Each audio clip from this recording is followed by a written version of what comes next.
ಕಲಿಯಂಗೆ ಇಬ್ಬರು ಟೀಚರ್ಸು 60 ಜನ 40 ಜನ ಮಕ್ಕಳಿದ್ರೆ ಏನು ಪಾಠ ಹೇಳ್ಕೊಡ್ತಾರೆ?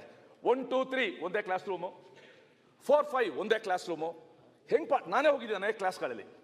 ಸೊ ಅದಕ್ಕೋಸ್ಕರ ನನ್ನ ರಿಕ್ವೆಸ್ಟ್ ಇರೋದು ಸರ್ಕಾರಕ್ಕೆ, ಮುಂದಿನ 2 ವರ್ಷ ನಾವು ಗುಣಮಟ್ಟದ ಶಿಕ್ಷಣದ ವರ್ಷಗಳು ಅಂತ ನಾವು ತೀರ್ಮಾನ ಮಾಡಬೇಕು.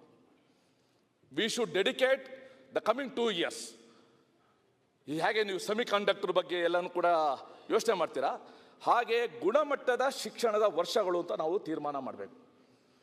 ಮತ್ತು ಆಯವ್ಯಯದಲ್ಲಿ ಶಿಕ್ಷಣಕ್ಕೆ 80% 85% ಸ್ಯಾಲ್ರಿಗೆ ಹೋಗ್ಬಿಡುತ್ತೆ.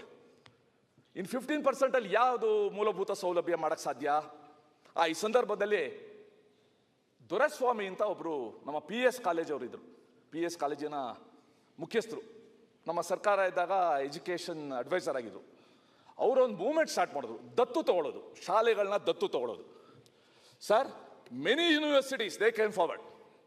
ಅವರು ತಗೊಂಡು ನಾವು ಡೆವಲಪ್ ಮಾಡ್ತೀವಿ ಅಂತ ಎಲ್ಲ ಬಂದರು. ಅದು ರೇವಾ ಇರ್ಬೋದು, ನಿಮ್ಮ ಪ್ರೆಸಿಡೆನ್ಸಿ ಇರ್ಬೋದು, ಯಾವುದೋ ಯೂನಿವರ್ಸಿಟಿಗಳು.